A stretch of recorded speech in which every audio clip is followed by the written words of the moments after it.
Welcome to the Second Impression podcast. I'm your host, R.A.P, aka Rhythm and Poetry. Today's guest is a member of Angry Boy Collaborative that goes by the name of CharliSouL. What's going on, man? Come out, come out.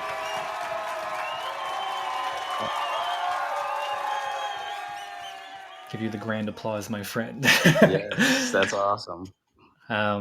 Right, so before we dive into the interview, first things first, introduce yourself to the listeners and let them know where they could find you. Hey, what's going on, y'all? It's your boy CharliSouL. Thank y'all for tuning in. And you guys can find me on Instagram at _CharliSouL. There's no E, so it's just straight through, all one word, CharliSouL. You can listen to me on all platforms: iTunes, Spotify, Pandora, iHeartRadio, etc. And yeah, that's where I'm at. You guys can find me on Instagram and shoot me a message. There you go, man. It's always a hard time listing off all of the streaming services because there's so many of them now. So it's like, Right. bah. Oh yeah. Oh yeah. Got run down the list. All right, so we'll get into the first question in the interview. So, how did you choose the name CharliSouL? My middle name is Charles, and I just I had Charlie for a while, and then I had a different alias before that, and everyone would be like, everyone that I was around would be like, "Hey, Charlie, what's up?" And it just kind of stuck. But then the soul part came from like I've been writing music for so long that it just kind of is a part of me. So I kind of mixed the two together and came up with CharliSouL, and there you go. So I tried to give like the listener a full body of work, which includes like the full body of myself. So yeah, that's how the name came up. Nice. I feel like your name really speaks to how you portray yourself in your music as well. Because from the few songs that I've listened of yours, I find there's definitely soul in everything you put in. You put your soul into every single track that you put out, and there's no like kind of filler music, because some artists have music that they just kind of put out just to keep content going. I don't find you have any of Right. that. Thank you so much. Thank you. Yeah, I try to tell a story or tell multiple stories, throughout all the singles and the projects I've released throughout my time. Yeah. Nice. So yeah, move on to question number two. So what can fans expect when listening to your music? Surprises. I love to give the listener surprises. Every song that I've put out, especially, on my latest installment of The Noise, was different. And variety, diversity, that's where I originate from. I try to give, the people something different from what they hear every single day on the radio or what they're accustomed to. So yeah, that would be it. So pretty much, CharliSouL is a breath of fresh air kind of thing. Yeah. Like you just never know what to expect, especially when you hear songs like "Stripper Pole Dance" or like "Beast Mode" or "November 15th." Every song kind of puts you in a different feeling. So yeah, it's always a simple breath of fresh air, but you just never know. With just that whopping punch, you just never know what to expect after that breath of fresh air. Nice. So I'll move on to question number three. Who are your inspirations while making music? My inspirations go back. Um, to early Jay-Z, Kanye West before he was actually Kanye West, when he was actually a producer. Hmm. A lot of Nas, DMX, Michael Jackson. Um, let's see. Oh, one of my favorite inspirations of all time. Uh, Oh man, that's crazy. Okay, so I'm a big J. Cole fan. I like J. Cole, I like Kendrick Lamar. So I would say J. Cole because his wordplay, along with everyone that I listed as well. But J. Cole's wordplay, just something about it that just keeps me like, all right, I'm not gonna say I'm better than this guy, but he definitely keeps me on my toes in regards of writing music and creating different stories for people to like see and vision. So yeah, it would be that would be my Mount Rushmore people. And through that list of inspirations that you just pointed out, I could definitely hear a lot of them like a mixture into your music, right? You just shove them all in a bowl, shove them all in a pot. That's what you got, kind of thing.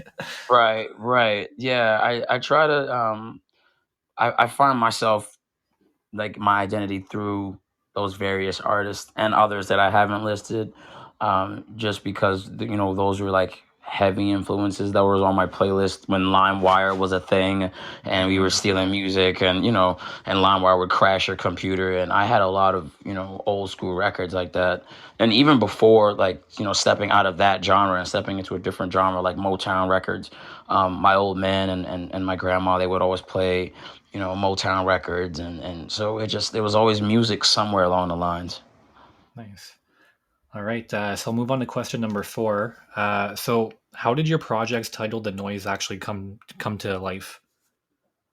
Um, so quick story. I had the noise originally was a name that I came up with because my buddy Obi-Wan, which is also a part of the Angry Boy collab team, he was looking for a name to name I think one of his albums, and we were all just spitballing, and I said the noise. Oh, how about the noise?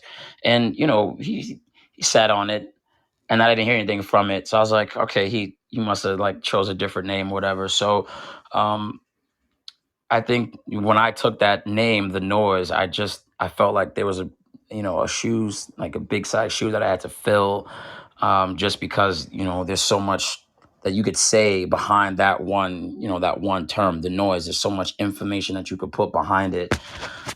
So once I started releasing all the songs, it kind of just made that name, the noise, stand out because every single song was different. Damn. So then I said, all right, let's do the noise volume two, and then let's just keep going with that. So I have in plan in total probably like three volumes. So if I surprise someone with like a fourth installment, then that's surprising. But we'll do three for right now. And quite honestly, that question wasn't really for the fans or the listeners. That was totally for me because I was really interested in knowing the story behind that 100%. Yeah, we, see, the thing is, if you look at the background of the noise, it's pretty much a building that's in graffiti, and the Mm, noise volume two, it's a pretty much a mural of the Notorious B.I.G. Um, I grew up in Brooklyn. I'm born and raised in Brooklyn, New York, and I grew up in Brooklyn, New York in the early '90s. So I got a chance to see all those things happen and watch my city grow up and see the golden age of hip hop pretty much, transform, right in front of my eyes. And I just loved, all the records that were played on the radio, and it had so much like power and so much emphasis behind each song. And nowadays, at like come 30 years later, throw on a 90s old school hip hop song, and you're still bumping it in the car just as much if you're playing something on today's hits. So I feel that like just from the cover photo, the album cover photo from the Noise Volume 1 and 2, it really like strikes home because it's the origin of CharliSouL. damn. God damn. That's like front row seat to all that stuff, man. Not a lot of people get to experience that. That's crazy. Yeah, yeah. So yeah, I'll move on to question number five. If you could collaborate with one artist, dead or alive, who would you choose and why? Dead or alive, and just one artist, man. Prince. Prince.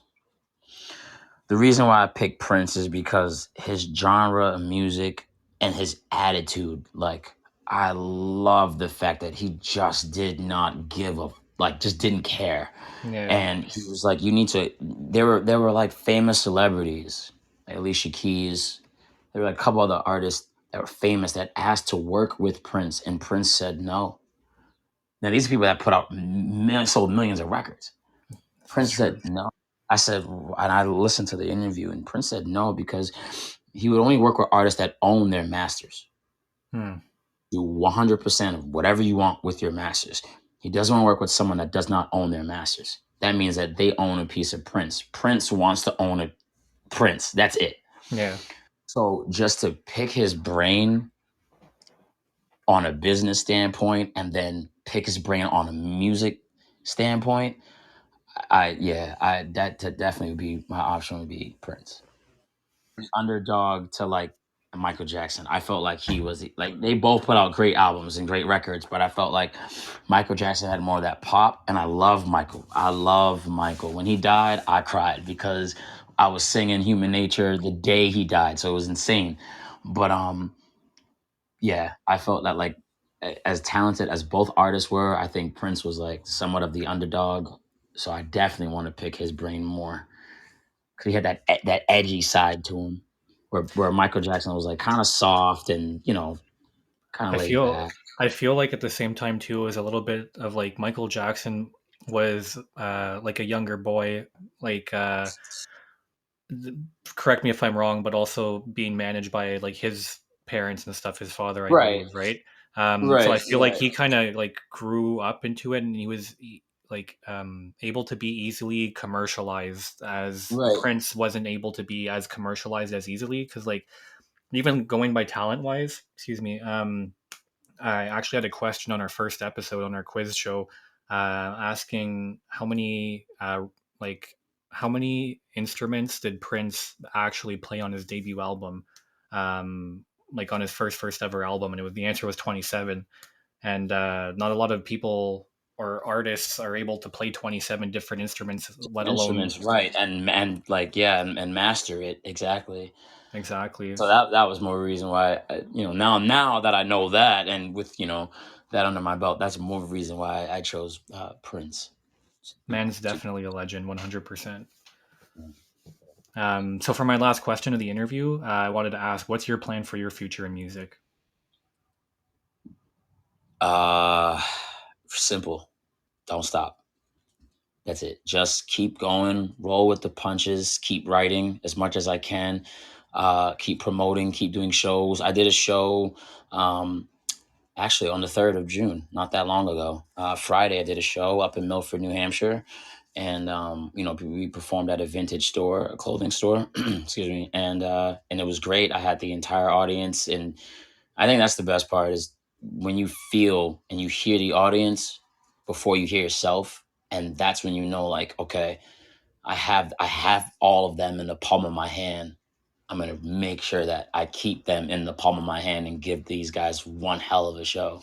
So pretty much just go, just keep going. I have a music video coming out this year, probably by the end of the summer, and it's actually a teaser, and I'm giving you the information firsthand before anyone else knows it. So it's a pretty cool teaser. Damn. Um, there were reasons why there are only 9 songs on the Noise Volume 2. And with that being said, there was one song that was a sample, and that was track 10. And the song is technically called Kanye versus Ye.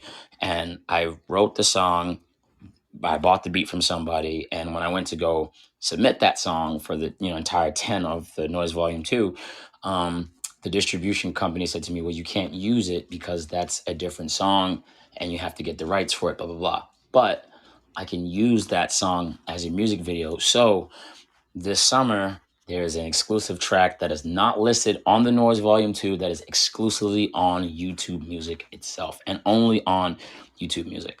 And that would be Kanye versus Ye.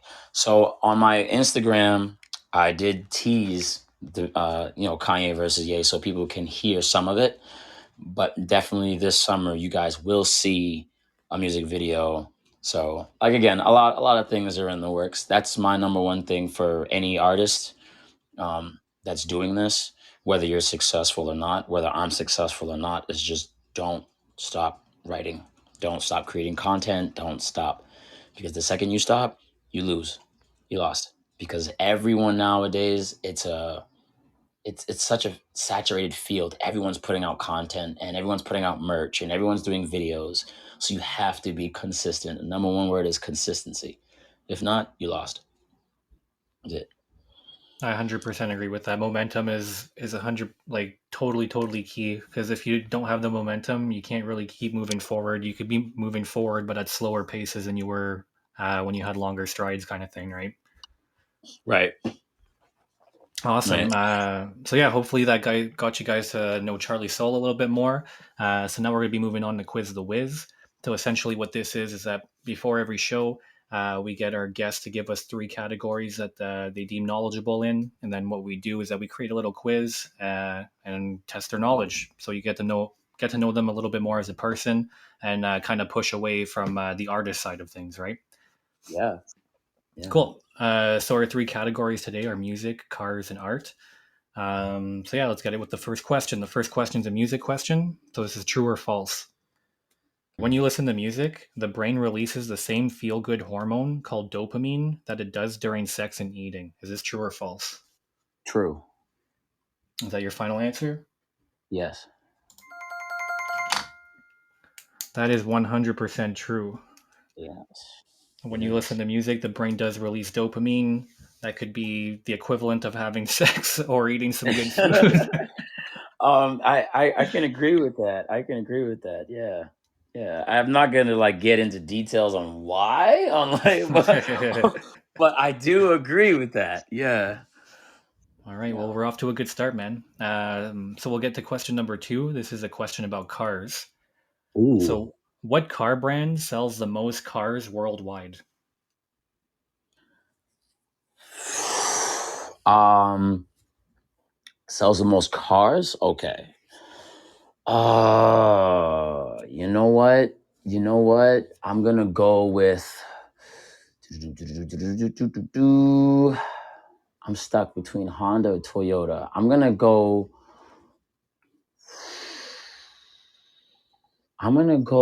with Honda on that one. I think Honda. Is that your final answer? No, but yes. So, yeah, yeah, that's gonna be it. I'm gonna go with Honda. I think because I know for the most part the luxury classes, especially in today's like economy, then I don't think they're selling that many cars. And I've seen a bajillion Hondas on the road. So I'm gonna go with that. Yeah, and I've driven a lot of Hondas. So I'm gonna go with Honda. Yeah, one and final answer. That's it. Oh no. So, What was it? the car brand that sells the most cars worldwide is Toyota Motor Corporation.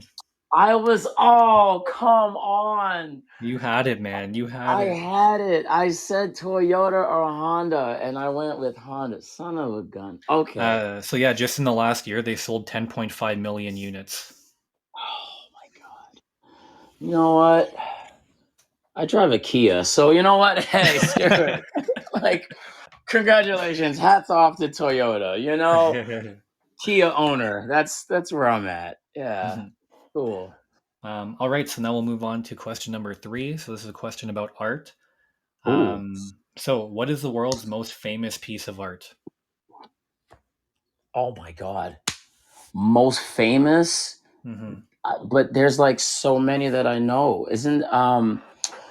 Oh no. Isn't it oh God, that's there's two. There's the Mona Lisa, the Leonardo da Vinci, and then the Scream picture, the Scream guy. I think it's Van Gogh that did that. Um Shit. That's a really good question. Well, wait, hold on. What was it? Well, how'd you word the question? What is the world's most famous piece of art? Famous piece of art. So Okay. it would be the most recognized piece of art in the world. But then I don't remember who the hell painted the Last Supper. Um I'm gonna go with the Scream with Van Gogh's Scream. I think that was it. Cause I Is that your remember that. is that your final I think answer? yeah, I think that's yeah. Oh Man, you keep naming the answers. The answer is Mona Lisa. Oh, okay, that's terrible. I figured it was one of those two, man. Oh man. Well, you know what?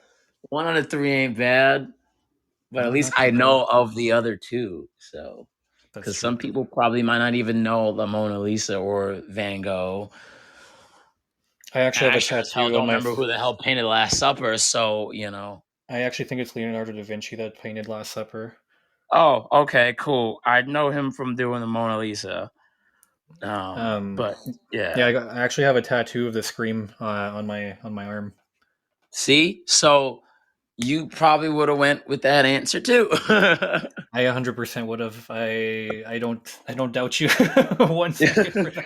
I've seen, you know what it is? I've seen, especially when I go to like museums, and I haven't been in a museum in over like 15 years, but when I went to museums, I saw a lot of Scream like knockoff replicas. And, I didn't see a lot of the Mona Lisa, maybe a couple, maybe, but more of Van Gogh's Scream than anything else, especially that backsplash behind, the gentleman himself. So that color backsplash is replicated pretty much everywhere.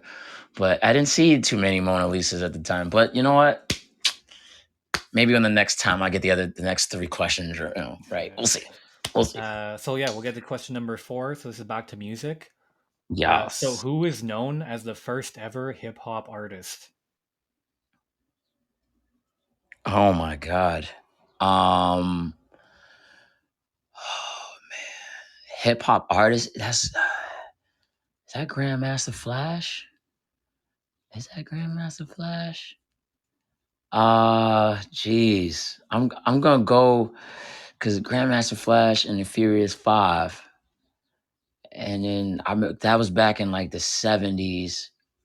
Uh, like late '70s, early '80s. Damn, I'm a '90s kid. I think I'm gonna go. I think I'm gonna go with that. I think that's because that's the only. They had so many other artists back at that time too. No, because you had DJ Jazzy Jeff and a Fresh Prince.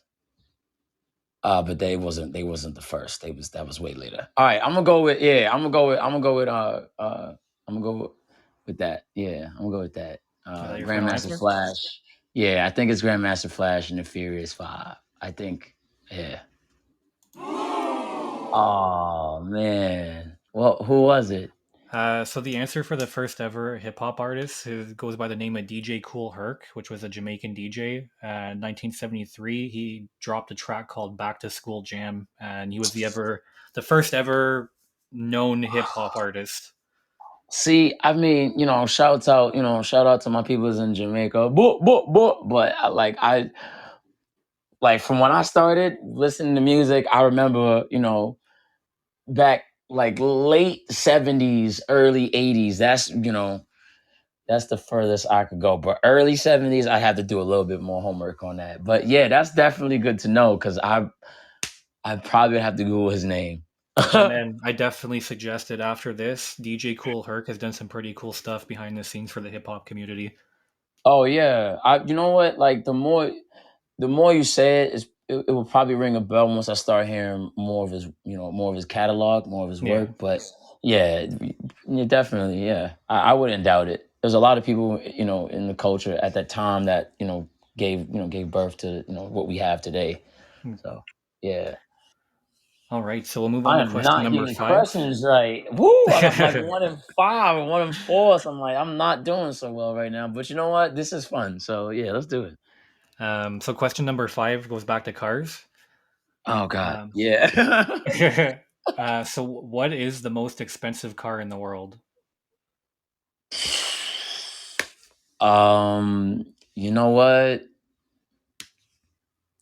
I can't even tell you because I won't even know. I don't even know that answer. I don't because the last time I seen it, it was just something called a Lycan Hypersport, but that was from like the Fast and the Furious movie, and then Hmm. there was some new car that was made, and I don't even know what the name of that stuff is, so I can't. I have no clue, man. Your answer would pretty much be it, so I have no clue. What is it?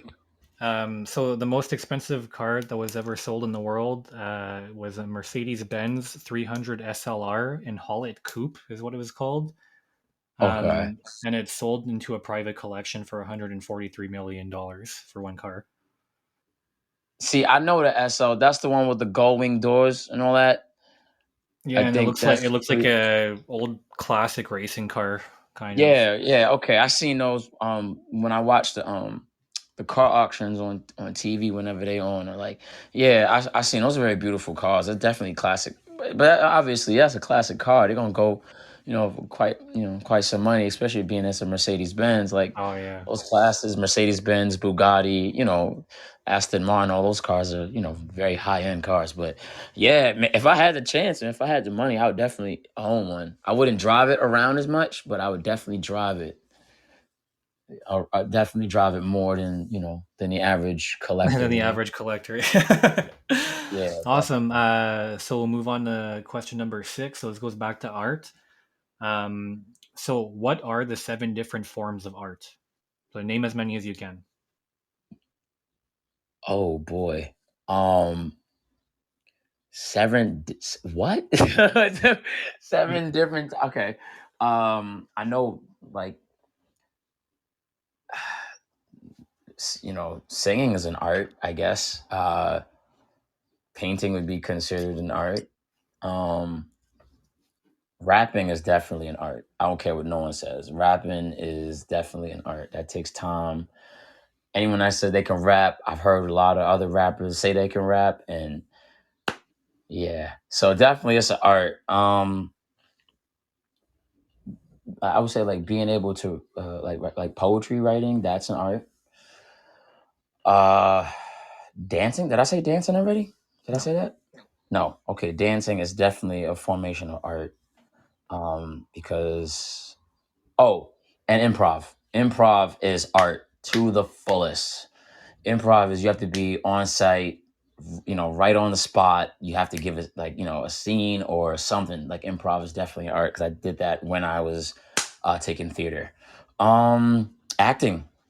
I think acting is definitely an art to sell the character, to sell the story, to sell whatever you're doing to the listener or viewer. That's definitely takes time. And playing any instrument, I would say, is definitely an art. Like any instrument at all. Like you can play the triangle and be really good at playing the triangle. That's an art. Or that was a terrible example, but like you know what I mean. Like you can that would be anything like guitar, saxophone, whatever. I think being able to play a music instrument is definitely a formation of art.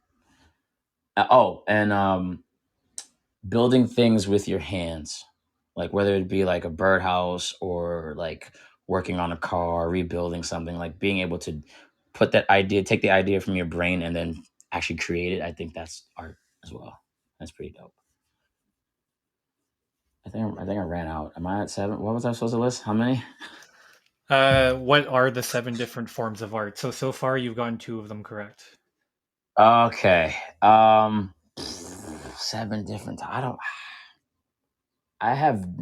I think that would be it. I don't know any other types of art. It's like lay it on me, Chief. I don't know. Lay it on. I got 2 right I'm out of gonna I'm 7. gonna I'm gonna give you a third one too because you named like 6 different things that has to do with the actual like the subject itself. So I'll give you that Right. one. Excuse me. So the ones you got right were painting, Right. music, and theater. So Right. those are Okay. Yeah. 3 of the 7 different forms of art, and the ones you're missing are sculptures. So sculpting. Oh yeah, sculpting. Yeah. Okay. Literature you kind of touched on a little bit with poetry, so I could kind of give you that point. That's 100%. So literature, architecture is a form of art as well, Yeah. and Yeah. cinema is also a form of art as well. Yeah. That was like That's what I was like acting, improv. That's kind of cinema, and No, then that'd be theater technically. That's what or I was theater. saying. Yeah. Yeah. Yeah. Yeah. So yeah, there were Um, like some light topics that. Yeah, but okay, sculpting. I didn't think of that one. I didn't think of that one at all. yeah, Um, sculpting and architecture are the ones. Everything else you kind of touched on, except for painting. You just straight up you're like, yeah, painting right away. yeah, You're like, painting is boom, it. let's go. Yeah, Dope paint. man. I can't paint to save my life, but I'll try. I can draw a little beach or some little, palm tree or something. Paint a little palm tree. But yeah, painting is not my thing at all. All that matters is if you try, man. That's all that matters at the Yeah, end of the day. yeah, yeah. Give me blank canvas and a lot of paint. Yeah, yeah, and like you call those stupid. You call those you call those things? Oh, tarp. Yeah, so like I don't mess up your floor. Yeah, that'd be it. Yeah, because I'm going to wreck the whole room. Yeah, Bracket. sure. Nice. So we'll move on to question number 7. So this is going back to music. Another true or false question. So, true or false? Kendrick Lamar was on the set of the video shoot for Dr. Dre and Tupac's California Love.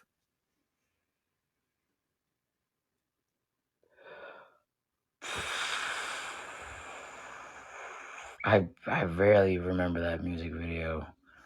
Um, so I'm guessing this one completely. I would say fuck. Yeah, excuse me. I would probably say true. Your I final don't answer? I don't yeah. I love Kendrick.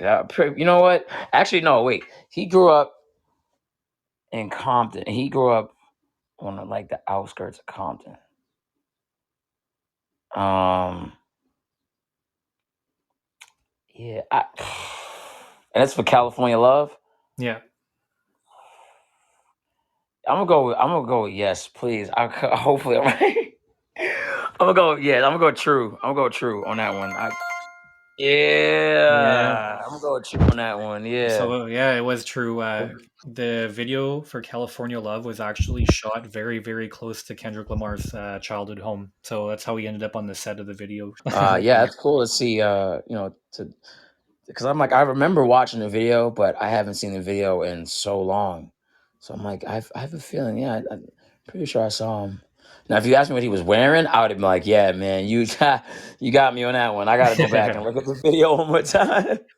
It's crazy though how like how much even just like for example here hip hop history just kind of all touches each other, you know? Like Kendrick is now who he is now, and yeah, he was around during Dr. Dre and Tupac's California Love video, which was another huge collaboration by those two. Yeah, So that's yeah, good. we'll move on to question number 8. So this is another question about cars. Right. Uh, so what is arguably considered to be the most reliable car of all time?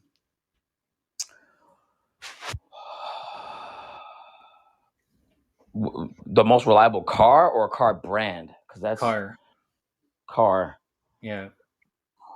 What do people consider the most reliable car of all time?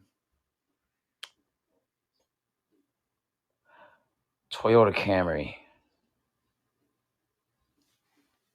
Is That that would your be my answer? final. That would be my final answer. Yeah, Toyota Camry. That would be. No, It is no, not. no. It What is. was it? It is the Honda Civic, bro. Oh wow. Wait. See, I mean, that's the most stolen car in like history. But in regard, well, yeah. See, I've owned a lot of Civics, and I don't know. I've driven a Camry or anything Toyota, and they're built better. Like, Yeah, they're built I don't know, better. but hey, I'm glad people like I like Honda too. No shut on Honda, but I've driven in regards of reliability and like safety. I've purchased far less Toyota Camry parts than Honda Civic parts. I've purchased a million Honda Civic parts, and Camrys or like Corollas, not so many. They just don't break down like that. I don't It's know. true. Out of my personal It's experience, though, it's easier to find a Honda Civic part than to find a part for any other vehicle. There's more Honda Civic parts out there than any other car in the world, Oh man. yeah, for sure. Yeah, I don't doubt that. Yeah, I mean, fun fact, I used to work for a parts store and I used to sell car parts all day. And it was like, yeah, I got a 96 Civic, I got a 98 Civic, I got a 94, I got a '05, like 2010. I'm like, you guys all, yeah, yeah, that's great. That's great. It's like for like the most dumbest things possible. I'm like, you can go pocket that at the junkyard. Not that I'm condoning stealing. I'm just saying, really easy to take it off, and if you wear a big jacket anything is possible, but when it comes down like electrical parts and stuff, they're like, yeah, can we get this? And everyone that I know that owns a early 90s or late 90s or early 2000s Honda always says like, hey, they'll try to get it way cheaper, and I'm like, yeah, if you could find it cheaper, that's great, but it might not work. So I always tell them, listen, go to the dealer or try to find that same part, but from the same brand. You know what I mean, or relatively close, like an OEM part or something like that. But yeah, I guess Honda Civic. Congratulations, yeah, Honda won something. They did. So yeah, we'll move on to the last question of the quiz. Another true or false question. This is involving art this time. See, I'm good at those. Hopefully I don't mess this one up. All right, let's go. All right. Boom. True Let or me get it. false?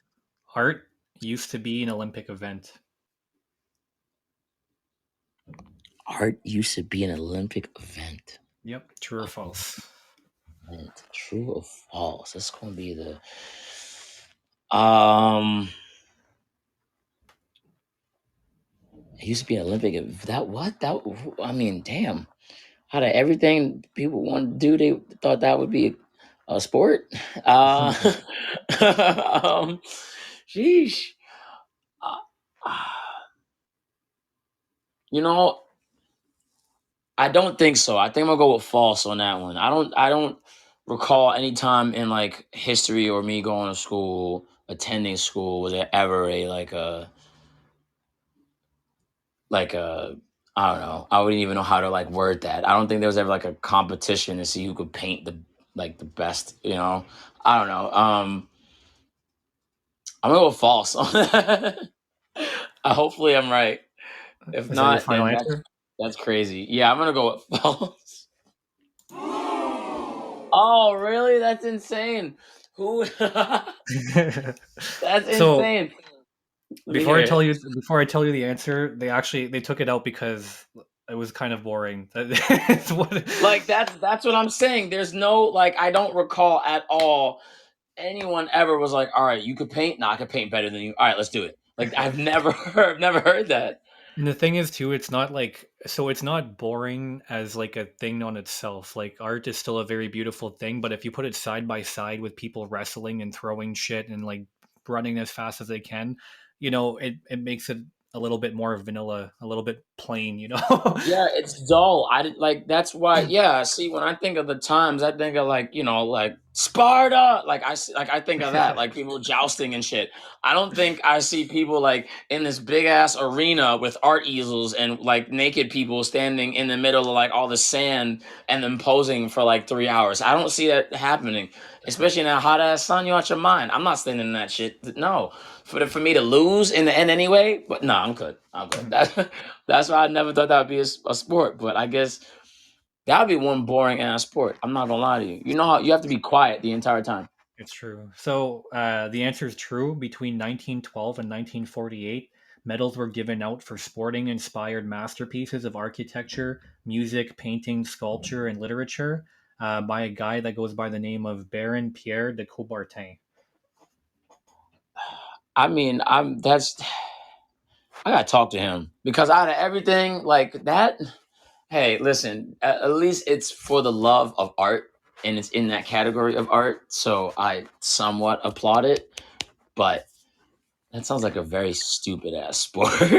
And the thing is too, I understand that like the Olympics are every like 4 years, right? But that's still from 1912 to 1948, which means they gave it a chance. They tried so hard to make it Right? They work. tried a lot. And they're like, nah, maybe not this, maybe not this cycle. Maybe the next one. It might pop off, it might buzz off. And I guess they realize that it's never gonna happen. It's just Never. never gonna happen. Like because by that time, footballs, was a bigger thing and more physical activities was a thing. It was more relevant. It was more like, oh, that's more popular. That catches my eye.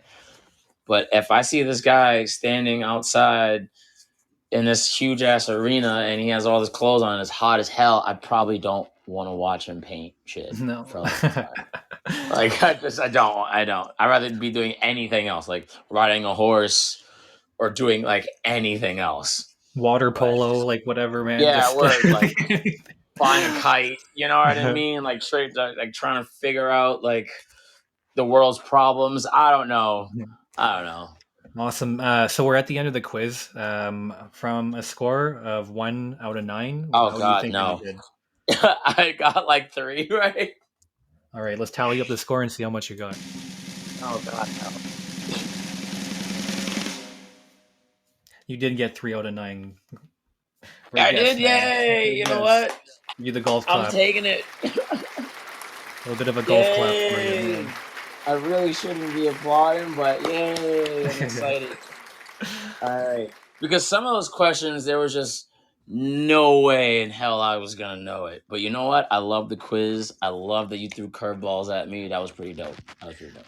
Man, I'm not gonna lie, the confidence that you had in the first question, the way you just nailed it and slammed it 100%, I thought that, you were just I, gonna roll right through this. I thought Like, I thought so too. I thought so too. And then they were like they weren't true or false questions anymore. And then that was it. They just spiraled out of control. And then I hit the ground and blew up. And that was it. But you know what? I had a fun time imploding. So that was cool. That was pretty that's cool. cool. All right, so we're gonna take a quick break and listen to a track by our guest. This is "Get Back" by CharliSouL. Let's get it. Yeah, let's get it, baby. It's exclusive, baby. I love you, Bobby. We ain't never done, yes, sir. I got a semi-automatic, get back now. I got 100 ways to lay that strap. Get back, get back. I gotta make that move, never let her the Mac rounds. They run up to your place fun. It's a rap, a rap. They take your scully and your money here that you flaunt now. They got you running scared in magazine and disrupt crowds. And if you want it, you can come and get it, stay strapped down. Get back, get back. We erupt now. Eyes open to your genius and cars, money and bras, the exquisite life pause, what we already drink, but I'm already free, meaning I'm already me, but the feeling too strong, utterly captivating, meaning it's harder to breathe, meaning it's harder to see, the lights are starting to dim, his soul is elevating, I mean he made it, look past the reaper, bypass the creepers, I only ask the preacher, ha! I got a semi-automatic, get back now, I got 100 ways to lay that strap, get back, get back, I gotta make that move, never let her the Mac rounds, they run up to your place fun, it's a rap, a rap, they take your scully and your money here that you flaunt now, they got you running scared in magazine and disrupt crowds, and if you want it, you can come and get it, stay strapped down, get back, we erupt now. Eyes red from the purple haze, give me a minute. I need to talk to the pastor on the plate, it need finish. Never move like the stitches do. Front on me now, I promise you, nigga, you walk how them pigeons move. Holding his hand, pray to God, mama side of his bed. Got the blicky, if it's sticky, pop two in his head. Finish the mission, get the money, drop top, skirt off, dip. That AM hit, that black AR tip. Scar from the last man who fucking caught that drip. That mean hook click, he gasped for breath, his right jab missed. The cameraman roll that clip. I said, that Ric Flair nature shit. Organic spliff that light your fuse. Or drop these clips and end your kids. Erase your kin and make you spin every last dollar that you earn. Here's the message, you live and you learn. Yup. I got a semi-automatic, get back now. I got 100 ways to lay that strap. Get back, get back. I gotta make that move, never let her the Mac rounds. They run up to your place fun. It's a rap, a rap. They take your scully and your money here that you flaunt now. They got you running scared in magazine and disrupt crowds. And if you want it, you can come and get it, stay strapped down. Get back, we erupt now. I'm a fighter in his prime, better hate it or love it. I'm a rapper getting mine, I see you bitter in stomach. I'm doing 95 and the 50, nigga, just fuck it. 9 shots at the same time, 50 is bucket. See the man that got us grabbing me quick. I see my life on the line, I snatched it, causing havoc and shit. Better dip, eradicating, I'm spraying the clip. With 2 in the chamber, oh shit, this nigga's in danger. Seen him on foot, the Air Max, nigga is shook. But by the book, there ain't no such things as halfway crooks. Or part-time killers, or part-time dealers, no hearts in them. He caused some feelings, he serves sinners, he hustles to eat. He try hard, and he search and he seek a primitive beast. Better go, grab him his piece. He's still a soldier, his composer found his inner release. It's hot in hell, we taming the streets. Ha! I got a semi-automatic, get back now. I got 100 ways to lay that strap. Get back, get back. I gotta make that move, never let her the Mac rounds. They run up to your place fun. It's a rap, a rap. They take your scully and your money here that you flaunt now. They got you running scared in magazine and disrupt crowds. And if you want it, you can come and get it, stay strapped down. Get back, we erupt now. I got a semi-automatic, get back now. I got 100 ways to lay that strap. Get back, I gotta make that move, never let her the Mac rounds. They run up to your place fun. It's a rap, a rap. They take your scully and your money here that you flaunt now. They got you running scared in magazine and disrupt crowds. And if you want it, you can come and get it, stay strapped down. Get back, we erupt now. The game's over. I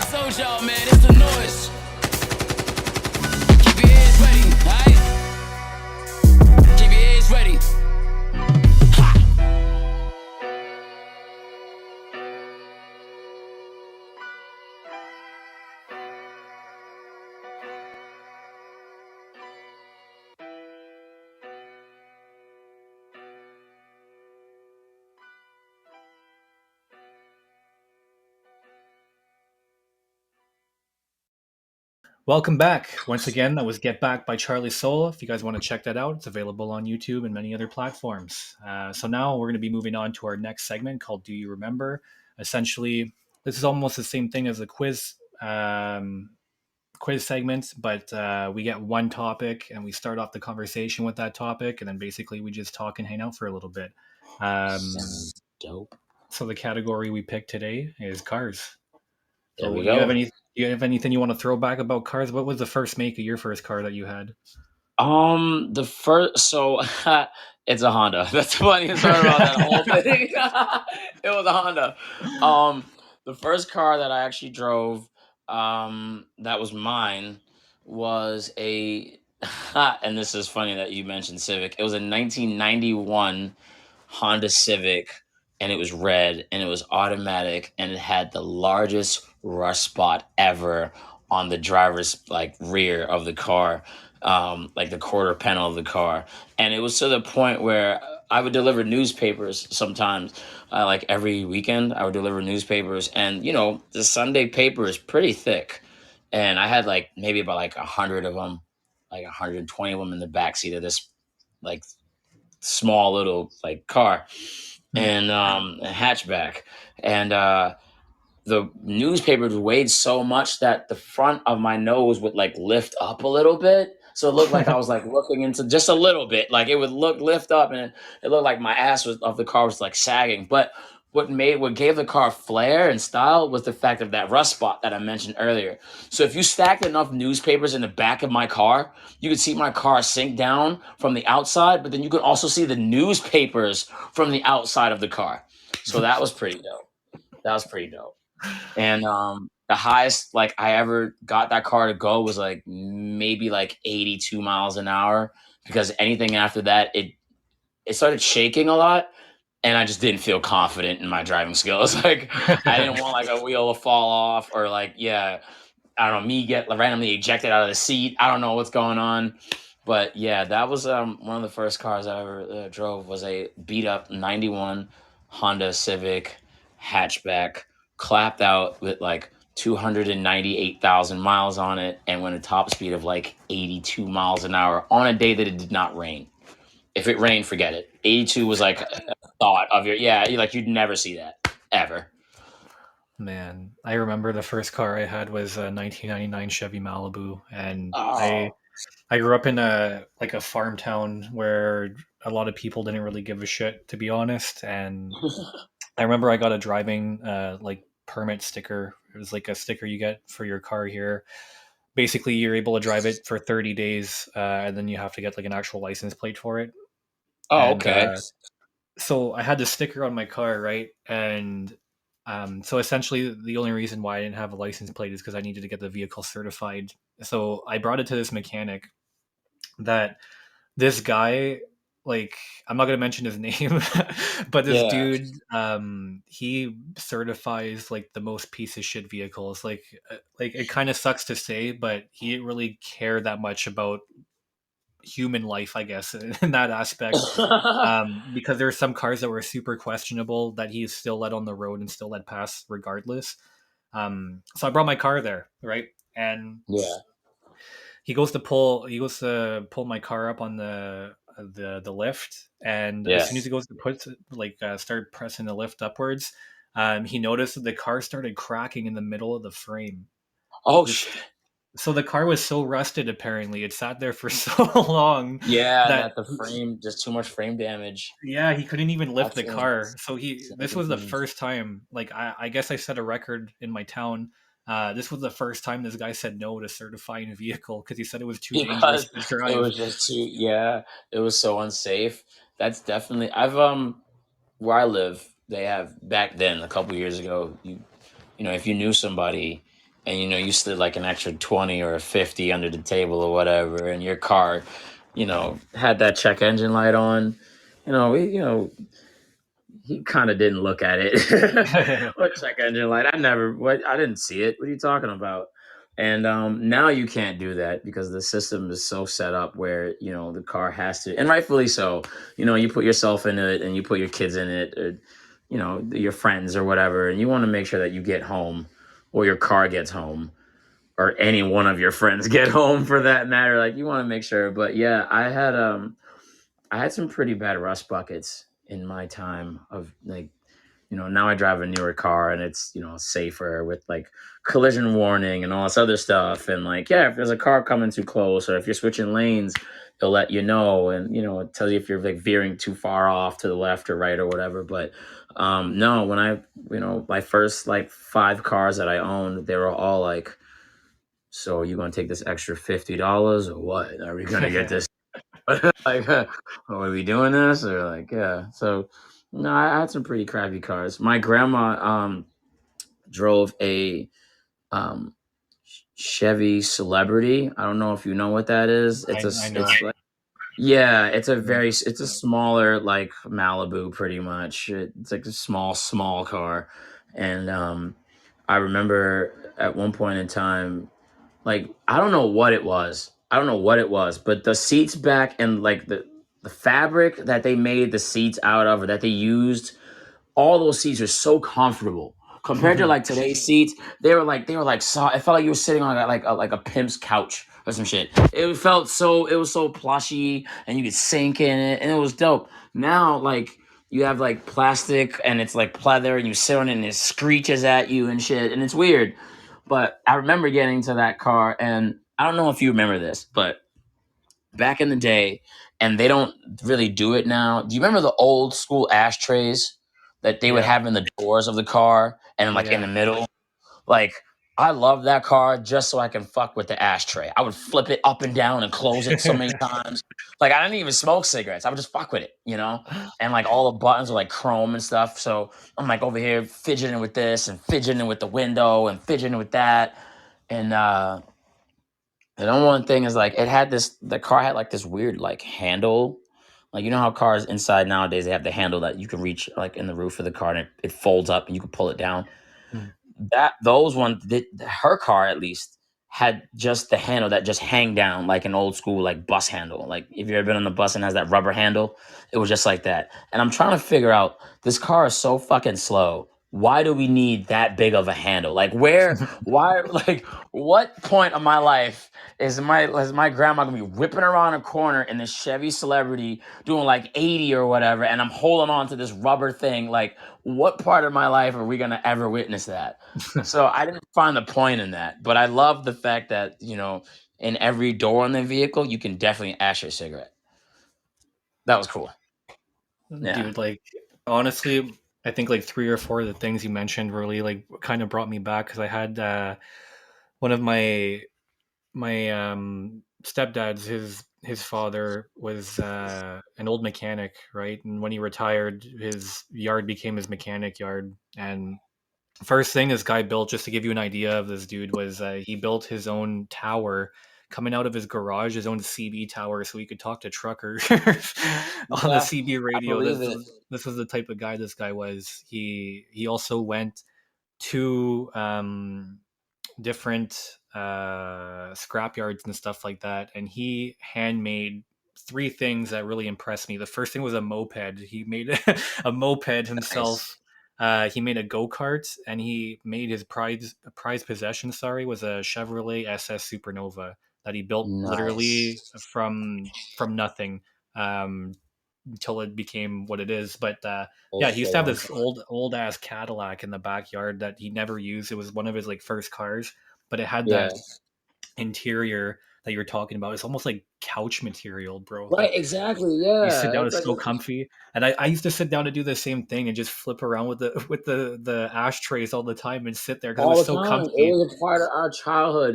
We were so innocent, but yeah, my Yeah, grandma. Yeah. it was like a fidget spinner almost, like Yep. before Before, fidget yeah, it was spinner. like the modern day fidget spinner. Exactly. Exactly. Yeah. Yeah. It was really cool. Like the times were like so much simpler and like things you knew a kid was a kid then compared to now. You know what I mean? Like teenagers, they want to be adults so bad. And like back then, kids would jump rope. They would play outside in the park, outside in the street until like the street lights came on. And you knew not to disrespect your mom or your pops because you knew you'll get that ass whipping when you got home. Yeah. Like it was different then. Like we were kids. We enjoyed being kids. Now it's like oh, we're gonna, they're all so glued on their phones. They want to be adults. There's like 16-year-olds looking like 25-year-olds, and you can't tell the difference. Now it's just, you know what I mean. But back then in the early '90s and even the late '90s, early 2000s, a kid was a kid. It was awesome. You had the entire like corduroy jumpsuit, the jumpers that you had the strap that went over your shoulder and stuff. It was cool. People would jump rope in the street, block parties. They would like bust a fire hydrant open, and kids would come out and play. It was dope. Now kids don't do that. Everyone's all glued to their phone and shit. It's just weird. It's weird. Yeah, even like myself, we played a lot. Like growing up in Canada, we played a lot of sports in the street and stuff like that. Yeah, You know, like exactly. Yeah, yeah. playing Two in hockey. flag football. Yeah, Yeah, and it was then dope. one thing that kids will always remember, like from our age groups in like the '90s and 2000s and stuff growing up, is when everybody's yelling out "car" and you moving all your shit to Oh because there's a yeah, car coming yeah, down the car. You road. gotta watch Like out for the ball. Yeah, you gotta make sure don't hit no one of those cars. You gotta watch out the kids don't get hurt. We used to play exactly. basketball in the rain. We played basketball, football in the rain. We played street hockey. We were kids. It was the greatest era of all time. Was the '80s and '90s was the greatest era of all. At least being a kid. I didn't mind too much of the early 2000s too, because I find like the whole transition into like the modern age of like technology and stuff like that and like internet and all Yeah, that crap. yeah, I that was find pretty like cool. we're like the in-betweeners, like we got Right, to experience a little bit of this life and a little bit of that life, and that's when really your parents were telling you like, hey man, like this is the plan and this is how you're supposed to grow up. You're supposed to get a career, have a right. family, get married and stuff. And it's like, that's not really the way the world works It anymore at wouldn't this work. point. Right. Yeah. Because it's like, Yeah. what if I don't want to have a family? Then that's Right. subjective to what I want as a person. Because even though you were ingrained in that type of way of like growing up and stuff, now we're at a different point in life where Right. it's like Right. we're allowed to be more individual than we were Right. before. But it's also made us very disconnect from the rest of the world. For sure. For sure. I think it's crazy because I had that conversation with my old man about the generation changing and like his mindset and at one point my father he's old school, Hmm. so he views uh, like sexuality in a different light compared to how a generation today would view it and how open they would be. And this happened to be with like a family member of mine, and he wasn't comfortable with with that person coming out the closet. And I told him, I was like, now in today's society, that is becoming a thing. That is, it's not just like a lifestyle. It's something that people started to embrace. It's more than a lifestyle because so many people have been like suppressed, and they keep their inner thoughts and feelings and sexuality to themselves because they are afraid to be reprimanded or judged for that matter. And my father didn't get that at the time because he Yeah. was like, no, man, Adam must be with Eve, and it's just not right. And I said, it's to you, it's because you grew up in that era, in that stage where your parents told you no, like that's not how it should be. But in today's society, in today's world, that's something that is, people are like, yeah, so what, like cool, I'm not gonna judge you for being gay or being straight or whatever. Like, you're a human being, you bleed the same blood I do, we breathe the same air, we're still people. So I had to have that conversation with him. And he finally came around. But him being my father, or parents just being parents, they don't always like to admit when they're wrong.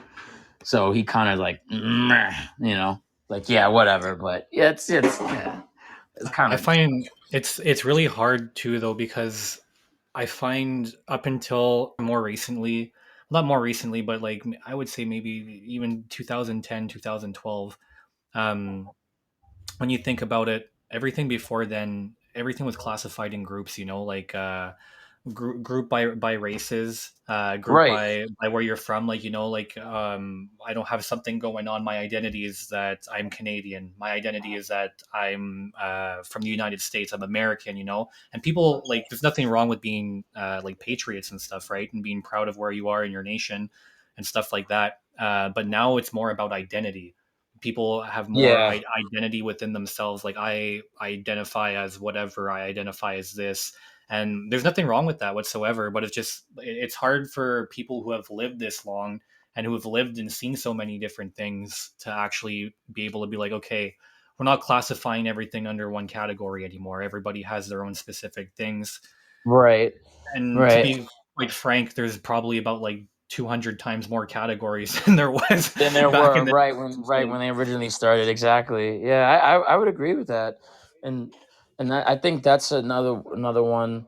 Like I would say that would help you, not categorize yourself, but like identify yourself and come to, the number one thing I try to live by is like you have to find a balance mhm, in for sure, whatever it is. for You have to sure. find a balance. If it's in work, if it's in love, if it's in money, if it's, finances, health, you have to find a balance.